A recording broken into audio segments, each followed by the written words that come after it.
Tonight on Nova. Sacrificial horses guard her tomb. Gold and silk adorn her body. For 24 centuries, she was frozen in time. Was she a priestess? A warrior chief? Nova unearths the secrets of the Siberian Ice Maiden.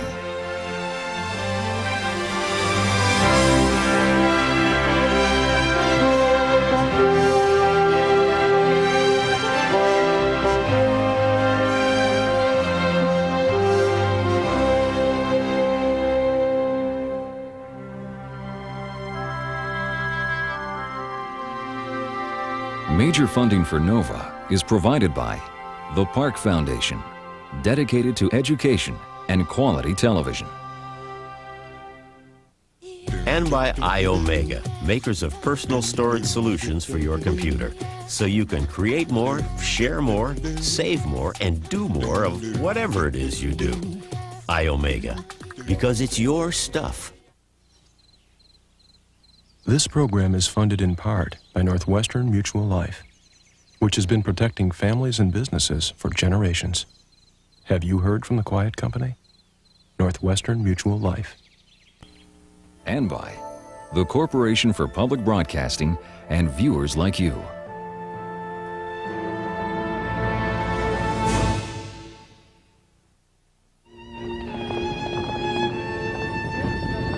The thunder of hooves on the Siberian steppes echoes a legendary past.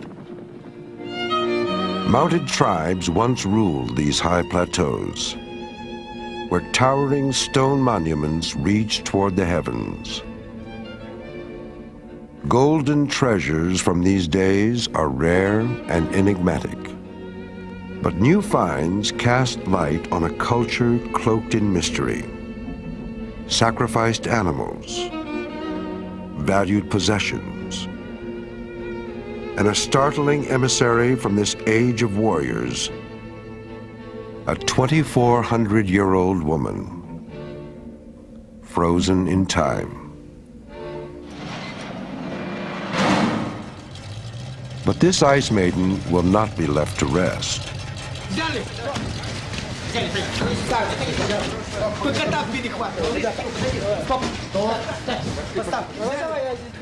Removed from the grave, her body has traveled halfway around the world to be displayed and admired. Now she is returning to Siberia, back to the scientist who discovered her, and who hopes to learn more of the Ice Maiden's secrets. When Natalia Polishchuk found this woman and the wealth of artifacts buried with her, it was celebrated as an archaeological triumph.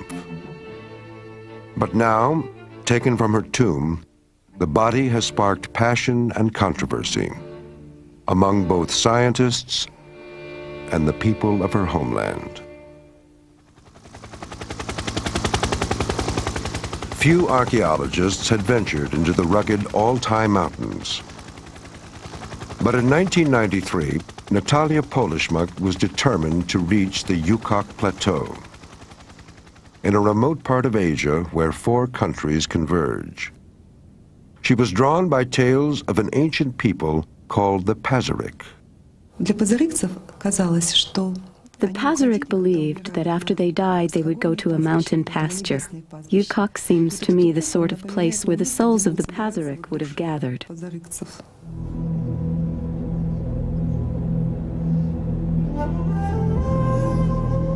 Dating back to 1000 BC, this burial ground is still sacred to people of the Altai today.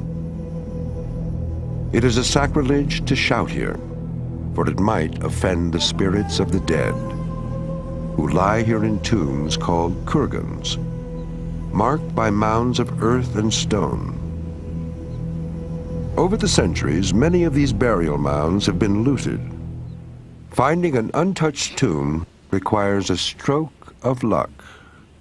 никого не было вокруг, и нас нашли пограничники. То есть там We had a visit one day from the border guards, who helped us to choose the burial mound. Вместе с ними. И вот начальник заставы, он как раз и помог найти этот курган. Their commander knew all the burial sites in the area. When I explained that I needed a large and beautiful mound, he told me he knew of one within their view. This also meant that they could protect us. So we went to find this burial mound, which turned out exactly as he described it. We liked it as much as he did. The kurgan was just 10 yards from a barbed wire fence, just inside the strip of no man's land between Russia and China. The team first had to remove by hand the many hundreds of stones that covered the tomb. Some were already scattered, a worrisome sign that the site had been pillaged. Then, after weeks of careful digging, they hit pay dirt. A large intact wooden chamber. It had flooded with water, now turned to ice. Propped against the outer wall of the chamber were the frozen remains of 6 horses. These animals, no doubt of great value in their time, all had been sacrificed. The team could only imagine what other treasures might be preserved in the icy chamber itself. You feel that you're about to unveil a secret when you open the lid. You don't know what's inside. A face or something else might appear through the ice. There was an aura of mystery. There was reason for excitement. Spectacular frozen tombs had been unearthed in this region before, but not in many decades. Starting in the 1920s, Russian archaeologist Sergei Rudenko launched a series of landmark excavations in southern Siberia. High in the mountains, he found great mounds of stone, both signifying grand burials and preserving them. The stones allowed water to seep down, but deflected the heat of the sun. This, together with the long winters, kept the ground below permanently frozen. Like Natalia Polishchuk decades later, Rudenko unearthed sacrificed horses, and with them, immaculately preserved cloth saddles, still soft after more than 2,000 years. Woolen rugs and other splendid objects had escaped the ravages of time. They gave testament to the richness of this culture and to its artistry. Yet these artifacts pale beside Rudenko's most astounding finds. Mummies, unlike any seen before. Their bodies were meticulously embalmed. Their internal organs and even their muscles were removed. Their skin was stitched back together with thread made of horsehair. The care lavished on these corpses and the bounty in their tombs suggested these men were once great chiefs. Rudenko assumed that the women buried with them were their concubines, likely sacrificed to join their lovers in death. His was one of the most important discoveries this century in the context of archaeological discipline. He went to an area that had previously been unexplored, an area high up in the mountains, and there discovered this Pazyryk culture. The Pazyryk artifacts closely resembled those of tribes further west, the legendary warriors known as Scythians. They were horsemen, and they were exceptionally able horse riders. They were militarists in constant combat, one group with another. They had the extraordinary ability to migrate over very, very vast distances. And they had a very substantial and surprising aspect of material wealth. In the 5th century BC, the Scythian world stretched eastward from the Black Sea over the vast steppes of Europe and Asia, right into the mountains of Siberia. Though they left no written records, their exploits were chronicled by the Greek historian Herodotus. He wrote of warriors so fierce they would drink from the skulls of their victims. Such gruesome tales, told by a foreign observer, were long considered fiction. But archaeologists now see truth in much of his writing. Herodotus mentions that when a person died, the group would carry the deceased on wagons to sacred burial grounds. He refers to them in some instances of traveling for weeks to that place. It's interesting to note that in the high Altai Mountains, there are literally thousands of burials. It looks as if it may have been a sacred burial area, precisely of the kind that Herodotus was speaking of. It was one of these very burials that Natalia Polishmuk found in 1993. The sacrificed horses outside of the burial chamber were just the start. Within the chamber itself, the ice harbored other remarkable finds, including vessels still containing food after 24 centuries. Helping the Russian archaeologists defrost the tomb was a young American student. You're bailing in buckets constantly. It was damp. You know, when you were inside the tomb, your feet were wet. There was a kind of a musty smell to it all because, in fact, it had been preserved. So you had the organic materials, wool, wet wool. Everyone knows what that smells like. And the horses were strong smelling as well, especially as their stomachs had been preserved. And when we opened that to get a sample, that was quite strong.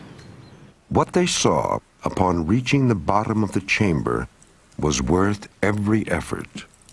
A coffin, such as those found in the most elaborate Pazyryk burials. All the important, rich Pazyryk were buried in coffins. The larch tree was considered a sacred tree, similar to the tree of life. Many believed that when they placed a body in a coffin, it was a return to the source of life, like returning to Mother Earth, to be reborn. Disturbing this sacred tomb high in the mountains made the archaeologists uneasy. Many people experienced nightmares, pretty violent ones actually. In my nightmare, I was clawing, like hooking the eyes out of people. And the speculation was perhaps that the place was testing our will to be there. This anxiety peaked as they prepared to open the coffin. A casket so grand they thought it might contain two people. The coffin was secured with large nails, heavy copper nails. There were 4 of them, 2 on each side. The nails held the lid tightly down and helped trap the water that ran into the coffin. The water had long ago turned to ice, rock solid and milky white, concealing the coffin's secrets.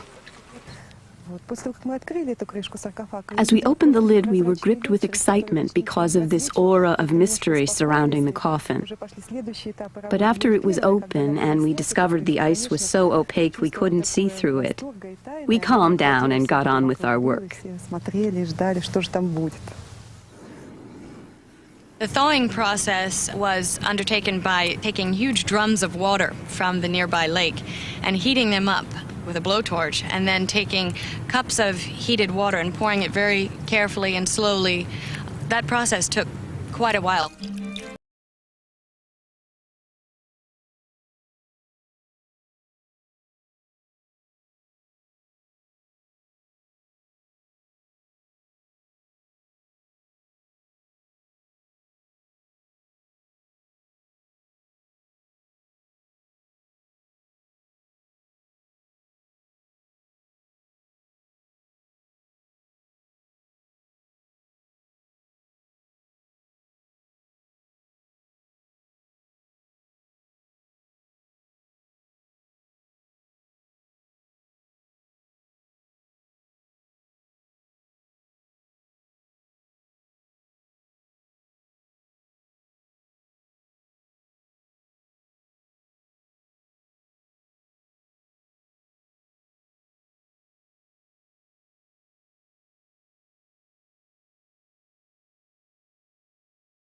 named the Ice Maiden.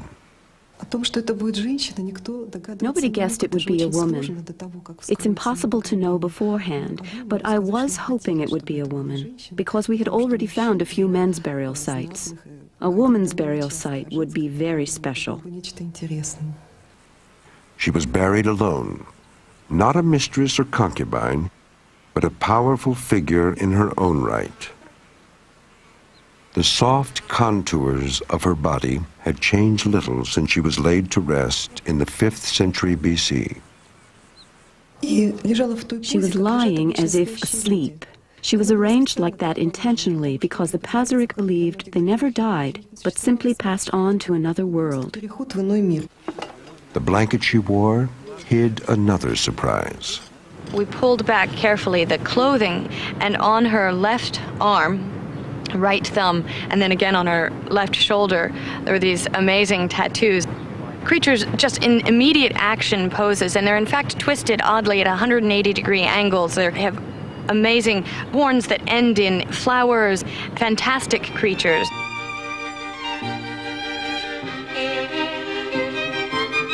At that point, the whole dig stopped and people came down and everyone was looking. Not only was this a woman, but one with tattoos, and they were quite elegant. News of the tattooed woman quickly reached other archaeologists in the region, including Natalia's husband. I had two different feelings. First of all, I wished Natalia great success. But from a professional point of view, I was a bit envious. Because I would have loved to make this kind of discovery. But of course, I wished her great success, which she certainly had. You hid your envy very well. I kept it inside me, of course. But there was little time for celebration. Removed from her frozen cocoon, the Ice Maiden began to decay. Natalia tried to rush the body to safe storage, but the airlift was ill-fated. We took her by helicopter because it's usually faster, a 4 to 6 hour flight.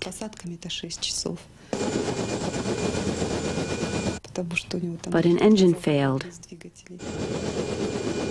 We had to make an emergency landing.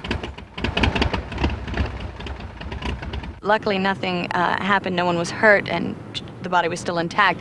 But of course, that played into some of the myth that had been going about the camp throughout the summer, that she didn't like being disturbed.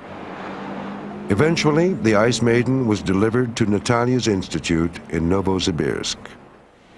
She was lodged in a freezer, an unceremonious home, but one which might stop her decay.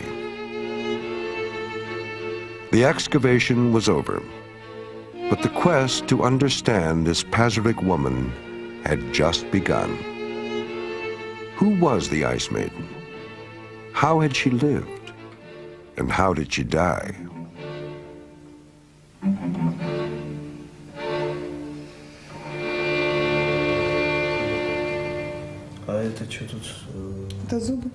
She was 5'6", extremely tall for her time, as tall as many of the powerful men found in the richest Pazyryk graves. X-rays didn't reveal the exact cause of her death, but they did expose a suspicious 2-inch hole in the back of her skull.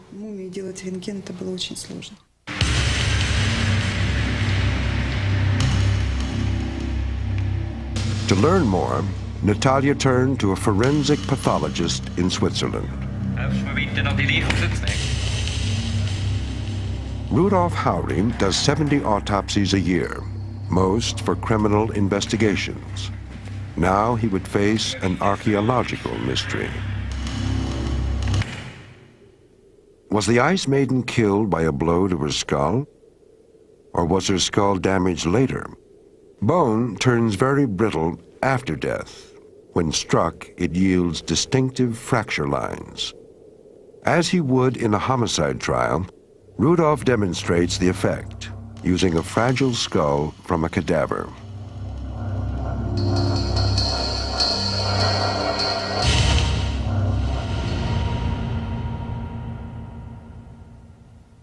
You see the lines of fracture here in these examples. That's like fractures of a clay pottery. And the same thing was on the Ice Maiden. So I'm sure it's post-mortem after death.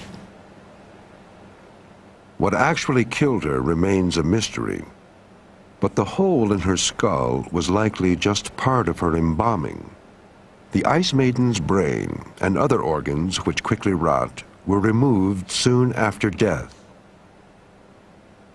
The process echoed haunting tales written long ago by Herodotus.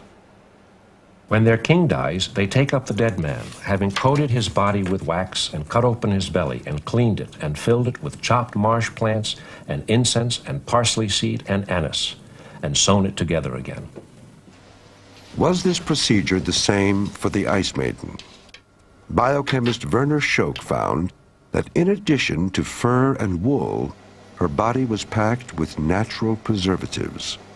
We used peat and bark to put in the body because these two things help maybe preserve the body and the skin because it contains a lot of tannin. The embalmer's craft also explained a macabre discovery. The Ice Maiden's eyes had been cut out and her eye sockets stuffed with fur. If you left the eyeballs inside of the orbits, they will lose water and they shrink together. That means that the eyelids fall inside the orbit. To prevent this, you have to take out the eyeball and to put something other inside there. Rudolph could also estimate the Ice Maiden's age. You see these lines on the skull, these fissures. These are widely open on this skull. That means the skull is young, is perhaps between 20 and 30. After 30, there will be closing, and if someone is very old, 70 or 80, they're nearly closed and invisible. Our examinations of the skull of the Ice Maiden showed that we saw mainly open fissures, like here. It was comparable. That means she was between 20 and about 30, probably about 25. For her afterlife, this young woman was beautifully dressed. She wore a 3-foot-tall headdress made of felt, which took up a third of her coffin, and a necklace of wooden camels. Other creatures adorned the headdress. Among them, this mystical griffin. All these carvings were originally coated in gold leaf. It seems to me the black headdress was a symbol of the tree of life. We have some indirect evidence for this from the pattern of 15 wooden birds which were sewn onto it. And we think the tree of life in mythology is supposed to bring universes together. The higher universe of the gods and the universe of humankind come together with this symbol. This gold buckle, retrieved from another tomb, makes the symbolism even clearer. Here, a woman's headdress and branches of the tree of life are intertwined. This headdress is unique. There's no need to imagine how the various details were attached because it was found intact. It was also an expression of this woman's life. It showed her place in society, her family, and tribe. Anything worn on the head had to be as high and striking as possible. And so the headdress was very large. It was literally a construction. Few garments this ancient have been found so well preserved. The Ice Maiden's thigh-high riding boots were still supple and only mildly damaged. Her dress, woven from sheep's wool and camel hair, was held at the waist by a braided cord with tassels. It was banded in 3 colors. The red dye derived from insects. And delicate maroon piping edged this priceless sheer blouse. Even after 2,400 years in the tomb, the clothing needed remarkably little restoration. This costume is one of the oldest pieces of female clothing ever found from a nomadic society. Nothing has to be reconstructed. We have a complete outfit, right down to the belt. It's an amazingly rare find in the history of archaeology. Her blouse raised an intriguing puzzle. It was made of silk, which no doubt came from another region. In nomadic cultures, including the Pazyryks, silk was precious. It was an emblem of wealth and prestige, and it's found in the burial mounds of only the richest and most notable figures. How had a remote Siberian tribe obtained such exotic material?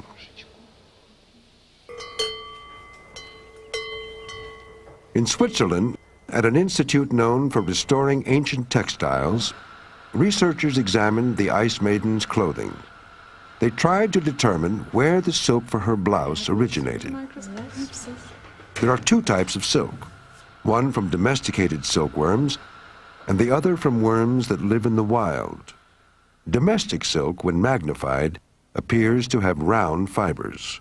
The blouse of the Ice Maiden was certainly not made of domesticated silk, and probably it was really wild silk, Tussa silk, because you have here really larger fibers which are much thicker and more ribbon-like and have a surface which is a little bit ripped. What's interesting is that we know from China at this period only about domesticated silk, so it might point to the fact that the silk of the blouse doesn't come from China, but perhaps from another area, and India naturally would be a strong candidate. A link with India suggests that the Pazyryk trade routes stretched across vast areas of Asia. The most valuable commodity the Pazyryk might have traded were top-quality horses. The importance of the horse to their own culture was immeasurable. Caring for the herds probably forced them to lead semi-nomadic lives, like many people of the Altai today. In the summer, these horsemen keep their herds in low-lying areas. But come winter, they move to the cold, high plateaus, where strong winds sweep the ground of snow and animals can graze. A nomadic way of life is evident in artifacts found in the Ice Maiden's tomb and recorded in these drawings by Natalia's team. Outside the coffin was a vessel made of yak horn and a wooden table still bearing mutton. The objects in the tomb appeared to have been everyday goods, not made specially for the burial. And in fact, they showed signs of wear and tear and in fact repair. In the horn vessel that was in the tomb, there had been a chip or something and it had again been stitched. These were incredibly pragmatic people who reused the goods that they had. A vessel that was hung up when stored didn't need a flat bottom. When used, it was placed on a felt stand. This is very characteristic of vessels used by nomads to this day. Also, these small tables are collapsible. The legs can be removed. The table could easily be put into a bag, hung on a horse, and taken away, just like these here. These objects are a direct link with the past. It's as though you can smell their food. When you touch the wood, you feel as if very little time has elapsed, as if they are close to us and we can understand them. More mysterious objects hint at spiritual beliefs and rituals. A small stone dish found at the end of the coffin contains seeds. Similar dishes in other tombs held cannabis, also known as marijuana, confirming a practice described by Herodotus. The Scythians take the seed of this cannabis and throw the seed onto the stones as they glow with heat. The seed, so cast on the stone, gives off smoke and a vapor. No Greek steam bath could be stronger. The Scythians, in their delight at the steam bath, howl loudly. But under close inspection, the seeds in the Ice Maiden's tomb turned out not to be cannabis. They were coriander. Coriander is very rich in vaporous oils. They burn these seeds to cover unwanted odors. A cherished object had been carefully placed near the crook of the Ice Maiden's knees. Inside a red pouch lay an ornately decorated hand mirror. I don't think it functioned like a modern mirror that you pick up and look into. It's linked to some sacred concept, because mirrors often have deer depicted on them, and this is an extremely significant image in their culture. All the Pazyryk had mirrors, men, women, and children. The mirrors were made of wood, bronze, or silver. They were always at their sides, carried in a bag, and hung from the belt. There's even a hole for it here, and when they died, it was placed in the grave.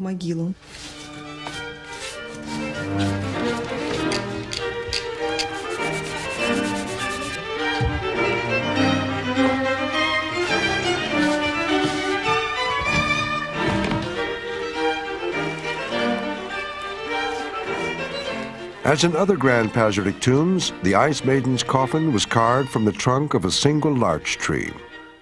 The walls and roof of the burial chamber were built from larchwood planks. Samples were sent to yet another lab, where radiocarbon dating offered estimates of the age of the wood and the burial itself. From the Ice Maiden's tomb we take around 24 samples from the chamber and also from the coffin.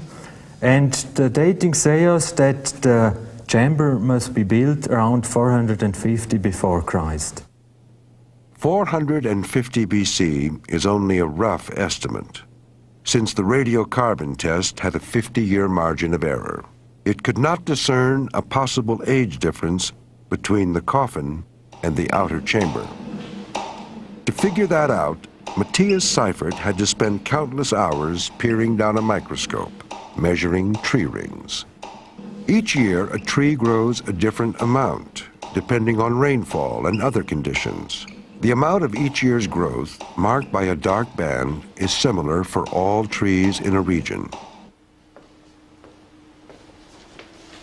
Once Matthias found a point where ring patterns from the coffin matched those from the outer chamber, he had his answer.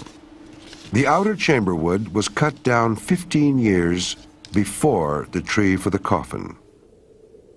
When the woman died, her people likely felled this tree to make a coffin, but took timbers from an existing cabin to build the burial chamber.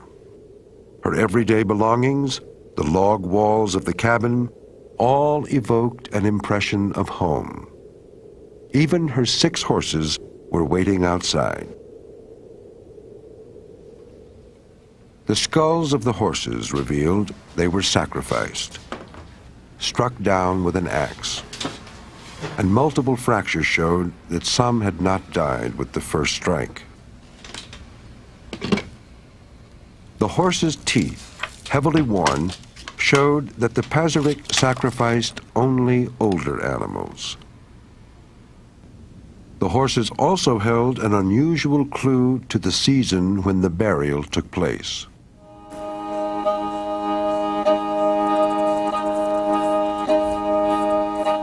Horseflies have been annoying horses for thousands of years. One type of fly lays its eggs on the skin of a horse. The eggs are licked off, swallowed, and soon hatch.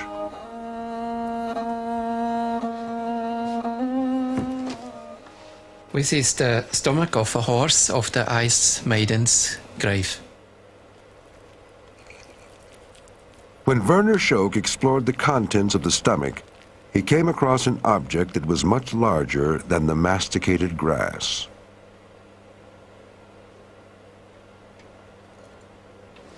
This larva is a parasite from the horse, and he lives in the horse until second half of June. Because the fly larva is only at this stage of growth for 2 weeks, Werner can tell the precise time of year when the burial occurred. We are sure that the horse was killed at the burial place, and the larva was still in the stomach of the horse. So we are sure the burial happened at the second half of June. By this time of year, the ground of the high plateau is soft enough for digging. The Ice Maiden may have died some months before, so coriander is needed to mask the smell of death. Her first meal of the afterlife is placed beside her. 6 of her horses are felled and lowered into the grave. The coffin is sealed, as if for eternity. But water seeps into the chamber. By the first snows, the tomb is frozen solid, preserving the Ice Maiden for her fateful meeting with a woman of the 20th century. Natalia Polishchuk would not be the only archaeologist to make a landmark discovery in southern Siberia. 2 years after the Ice Maiden was unearthed, Natalia's husband, Vyacheslav Molodin, found a frozen tomb of his own.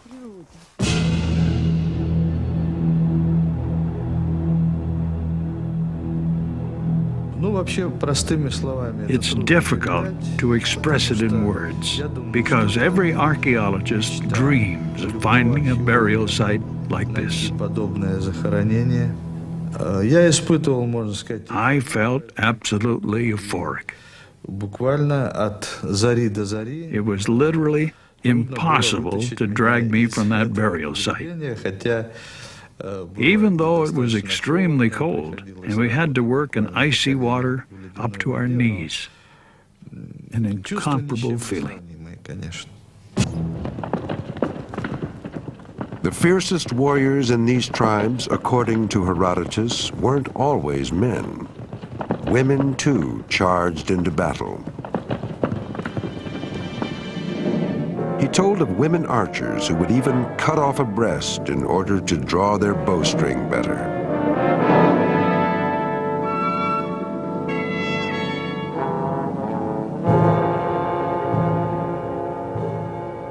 No maiden may marry until she has killed a man of the enemy. Some of them die old women unmarried because they cannot fulfill their law. Another recently found burial seems to confirm at least part of the legend. It contained the skeletons of a man and a woman, each with weapons, arrowheads, and an axe.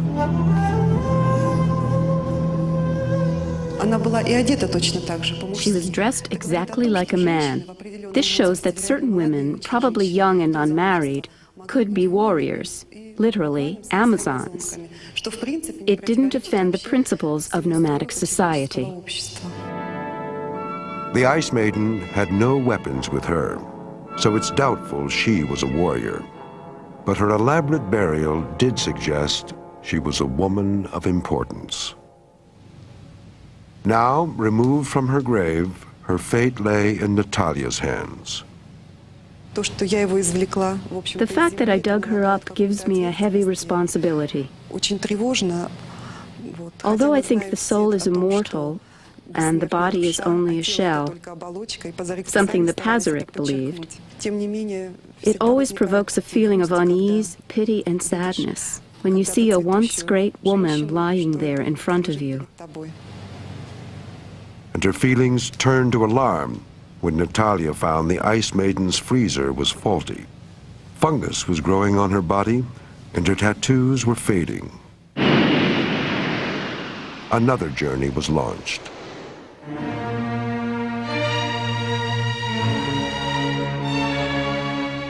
The deteriorating body was rushed to Moscow.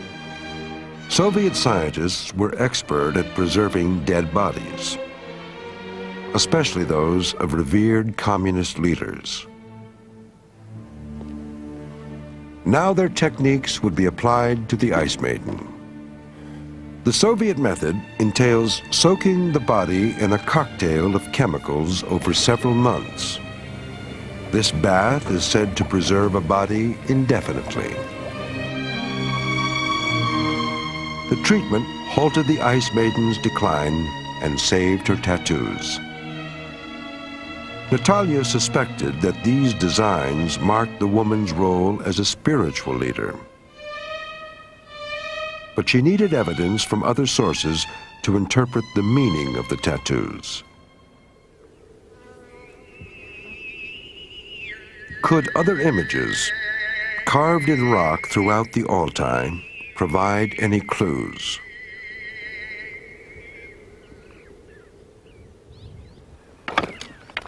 Esther Jacobson has spent her career deciphering the art of the Pazyryk and related tribes. The animal imagery are not simply pictures. They actually tell stories, stories that perhaps everybody knew by heart. A little bit like the storytelling, for example, on European cathedrals.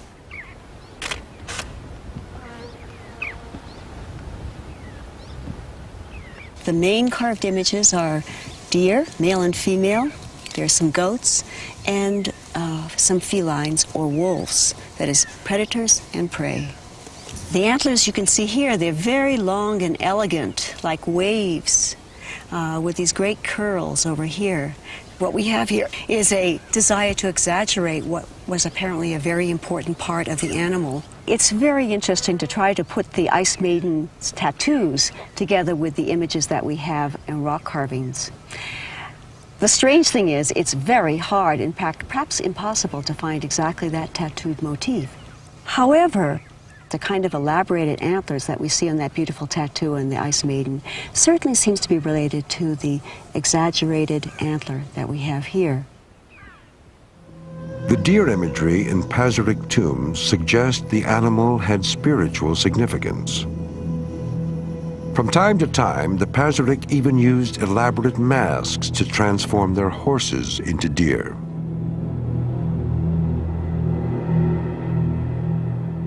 Perhaps tattoos on the Pazyryk's bodies were intended to transform them as well. Tattooing may have been an important initiation rite. The pigment was made of soot. It was applied with bone needles.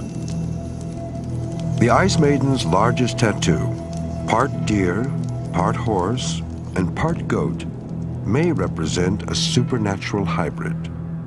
A creature that could climb the highest mountain peaks and even ascend to the pastures of heaven.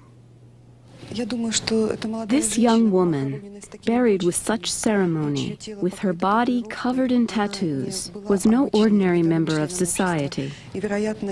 She may have held a special position because she was blessed with a talent valued in that society. She could have been a shaman. She may have had the ability to heal people or predict the weather. It's also likely that this woman was a storyteller, someone who told stories and memorized the history and myths of her people. This would have been very important for the Pazyryk, as it is for all non-literate cultures.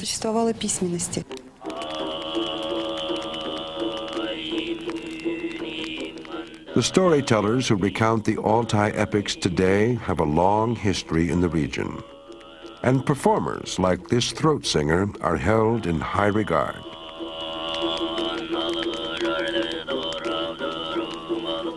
The Ice Maiden may have played a similar part in her community. But regardless of her role, donning her grand costume and beautiful adornment, she was surely an impressive figure.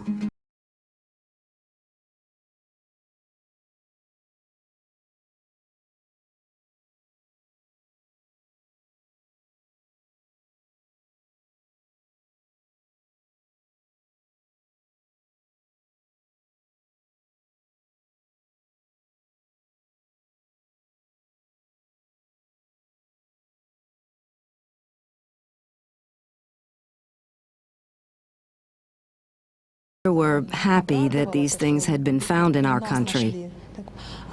They were also upset that the archaeologists had been working without authorization from the local authorities. They finished excavating and then took the artifacts away with them without telling us, as if it were a matter that didn't concern us, as if this were not our country. Whereas, in fact, we live on this land and are the descendants of this culture.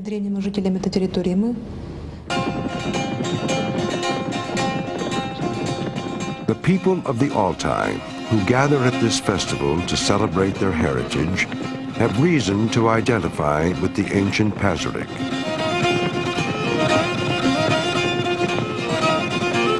Even into this century, they sacrificed horses when burying their dead.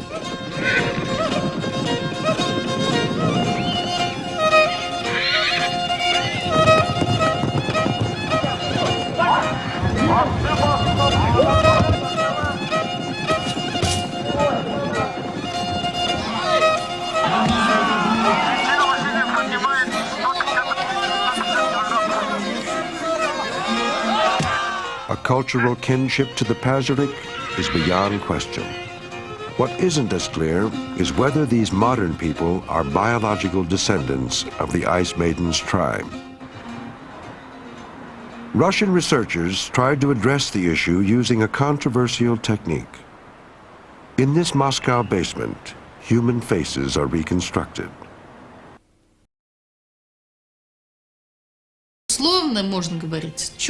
She's a clear-cut representative of the Caucasian race. She has no typical Mongolian features. But at the Altai Regional Museum, director Rima Eriknova disagrees. They made the Ice Maiden completely European, but in fact she also has Mongolian features. They said she does not belong to our culture.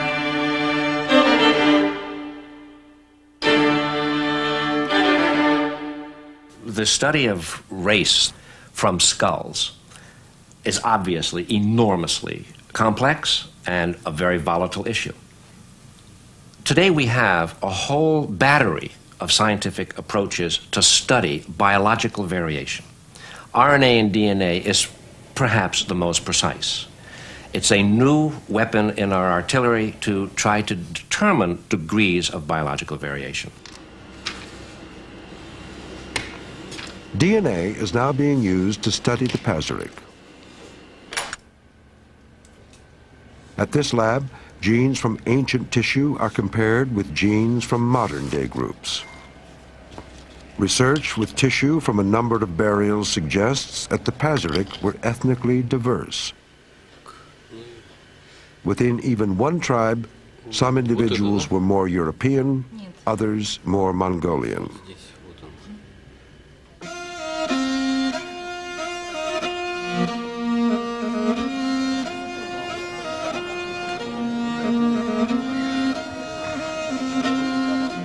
Regardless of genetics, the people of the Altai identify themselves with the ancient Pazyryk.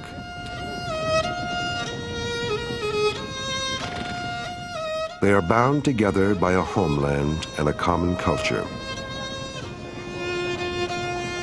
They will always see the Ice Maiden as their ancestor. And with political changes in this part of the world, they now have the power to determine her fate. She has to return to the Altai, to her motherland. She belongs to our culture. The Ice Maiden's new home will be this museum. But here in the Altai, some shudder at the thought of putting her on display. Many Altai people couldn't look at her. It's not our custom to mix with the dead. Once you have been buried, no one should disturb you. Yet, as director of the museum, I am obliged to keep her here, to display her. But nonetheless, I believe she should be reburied, returned to where she came from. The high plateau that was her resting place is now off limits to Russian archaeologists. Since our arrival, the Yukok returned to life and started revealing its secrets. We had begun to tell its story. So we were really upset when they introduced this ban. It meant curtailing this historic step forward. That is a shame. For Natalia, the Yukok is an ideal place to explore the past. But to others, it remains a sacred burial ground, as spiritual today as it was 2,400 years ago, when, with great ceremony, a young woman was laid to rest.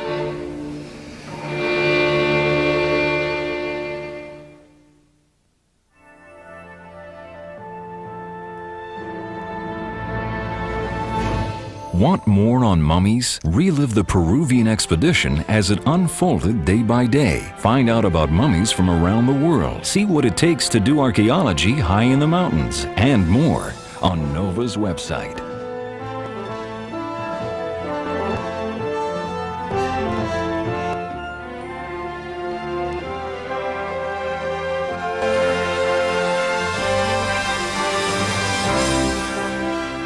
To order this show for $19.95 plus shipping and handling, call 1-800-255-9424. And to learn more about how science can solve the mysteries of our world, ask about our many other NOVA videos.